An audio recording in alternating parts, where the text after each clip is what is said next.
This video is brought to you by anti-gravity lithium-ion batteries used by Monster Energy Star Racing Yamaha and Monster Energy Kawasaki and many more teams. And you can use the same battery as Eli Tomac, Jason Anderson, and others. Anti-gravity batteries offer more power and capacity than the competitors because they give you a larger lithium battery pack. But additionally, they offer features like the world's first batteries with built-in jump starting that will never leave you stranded. So check them out at antigravitybatteries.com.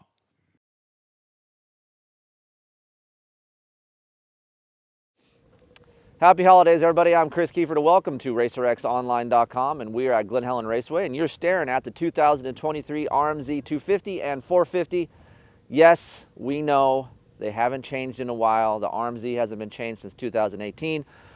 The RM-Z250 has had updates in the past couple years, but you know what? We're going to test these suckers anyway, and guess what? Kenny Roczen has signed with HEP Progressive Suzuki, so that is exciting news. We're going to break down both of these machines. And you guys hit me up on my email and say, hey, Keefer, the MSRP isn't as cheap as you think it is in some parts of the country. We're going to break down that pricing comparative to other machines out there and see if these bikes are worth buying compared to other colors. Do you guys want to go get a new bike? Is this the bike for you? We're going to break all that down here in a minute. Brought my good friend Todd, and we're going to talk about RM Army. Be right back.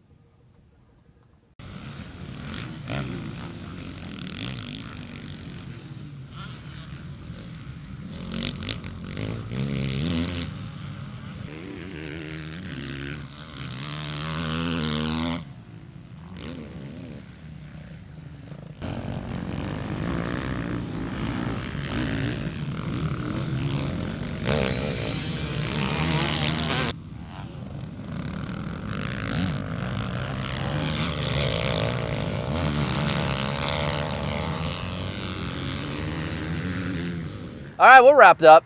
2023 RM-Z250 and 450. Big Air Todd. We call him Big Air because he does wild things and he's 55 years old. But he's like a 22-year-old at heart, aren't you? So you are height, weight. What is that? I'm 5'8", 165, probably with gear on like 175. Yep.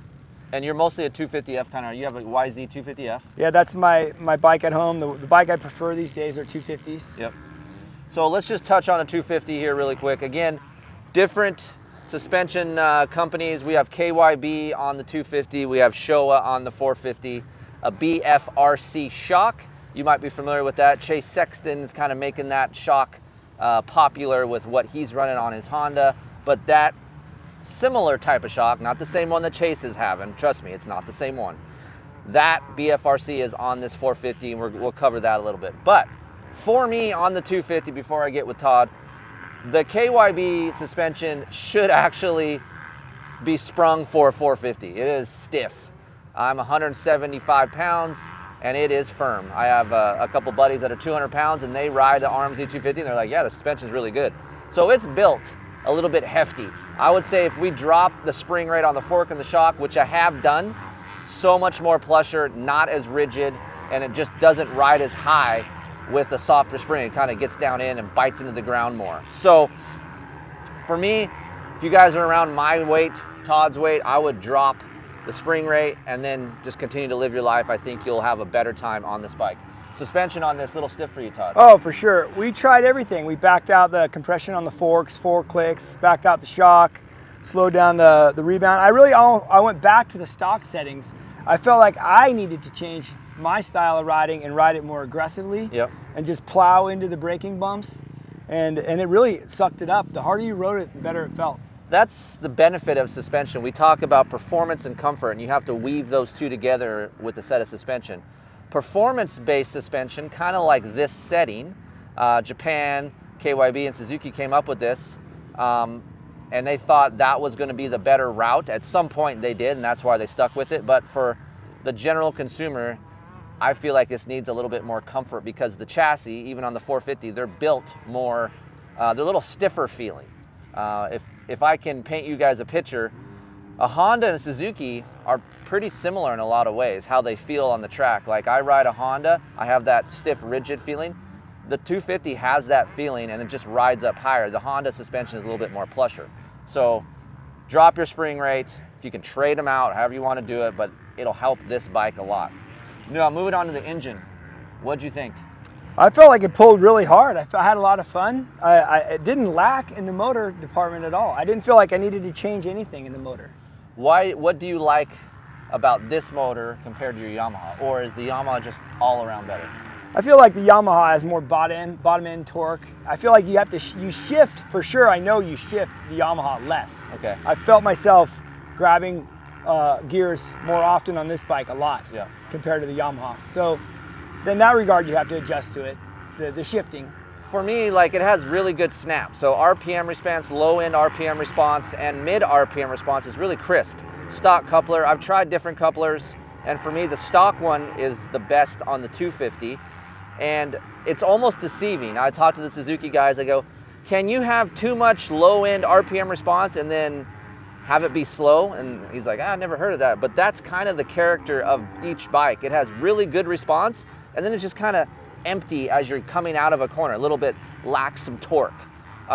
This bike likes to be revved. Oh, for sure. Just like that's what I'm saying. Downshift, and then rev the hell out of it. So if you like to rev your bike, short shift, you actually can use fourth gear. I got into fourth gear here at Glen Helen before. Did you ever get in fourth coming up the straightaway? Oh yeah, every time. How is third gear luggability? Could you ride in corners in third gear, or did you have to downshift to second? You'd have to remind yourself to downshift into second. If you normally go into it in third gear and you come out of it lugging and fanning the clutch, and hitting yourself, wishing you had downshifted. So you're more of a 250F rider. Is a 250F just more fun for you to ride because you can control it? I feel like it's safer. Okay. I feel like once it gets out of shape or out of control, I could bring it back. On the 450, I feel like once it gets out of shape or out of control, it's, I might be in for the ride. So I feel safer. That's my number one thing on a 250F. I feel like it's funner. Yep. And at my age, why am I riding? I'm riding for fun. Yep. So that's why I own a 250F. So chassis, cornering, for me, I was talking to the Suzuki guys in 2018, 2019 is when this generation 250 came in, and it hasn't changed since then. On the 450 side, it's been since 2018. But since 2019, on the 250 side, the Suzuki was probably the best cornering machine in 2019 and 2020. I feel like the other manufacturers over time have caught up to this bike and surpassed it in cornering stability and cornering ability. Cornering stability is when you get into that rut and there's those small imperfections, some rocks, and how it soaks it up inside those bumps. This bike doesn't do that particularly well because it's just a little bit stiff and bouncing around. Yeah, I feel like it didn't settle down deep into the corner. Yep. Like when you enter the corner, it felt great, but like once you drop into the corner, I just didn't feel like it was settling down into the rut. For me, like if you had a track with lots of sand and berms, just big berms, and you got to bank off berms, this is where this bike would shine because you don't have all those imperfections or bumps inside ruts like we do here at Glen Helen. And of course, it's West Coast conditions, so it's hard pack and choppy. But for me, side to side movement is really good still. If I have to like come off of a jump and then cut down in the inside, it does that well. But once I'm in the corner, that feeling for me there isn't a ton of comfort there. The Honda corners better, it has better comfort, so Suzuki needs to catch back up in that department. It is a front end steering machine, both of these are, even with the different suspension companies on each bike. It still likes to be cornered off the front end, so that is nice.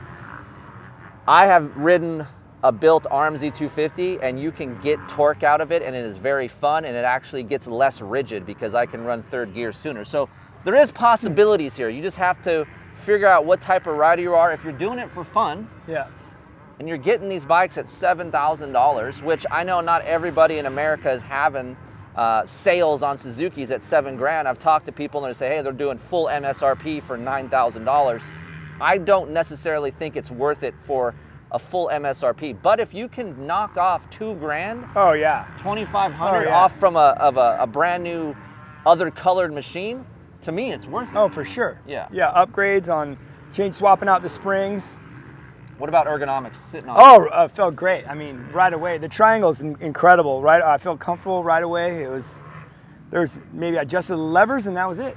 Stability is actually really good. So if you're going straight line stability on both bikes, it's better than a Honda. So I talk about a Honda and how they're kind of similar in ways.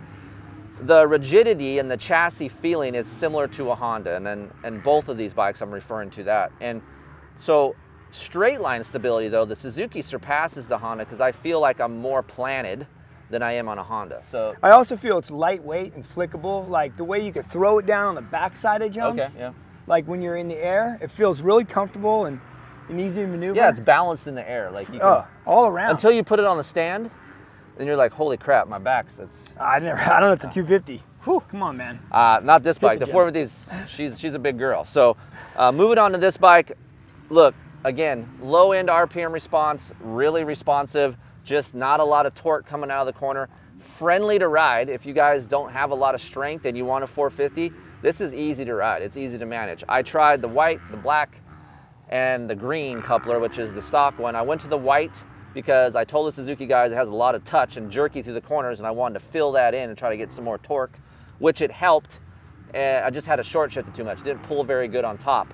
But the black coupler, which is the rich coupler, for me was the best one, just because it made it linear and long, and maybe a little bit lazier, but it actually made the bike more luggable, similar to more to a Yamaha feel versus a lightweight, peppy feel with the white coupler. So there is some options with there. If you like a longer, more chuggable motorcycle, the black coupler is really good on this.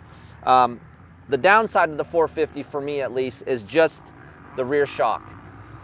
The BFRC is something, it's hard to figure out at times. Coming into corners off throttle is where I feel like the shock needs work. It's a lot of unloading. It pushes your front end. I had to go in on the compression on the fork.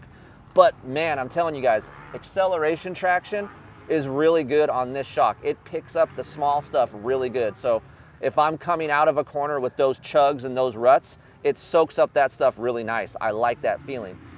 But it feels a little bit heavy, similar to a 250. If I have to, cut down in the middle of my line, like area 2 of the corner, that feeling has got heavier over time because all those other bikes have caught up to it. So it is a little dated, guys. 2018, right, is the last time it got updated. But there's still a lot of positives. Easy to ride. The engine's long and linear.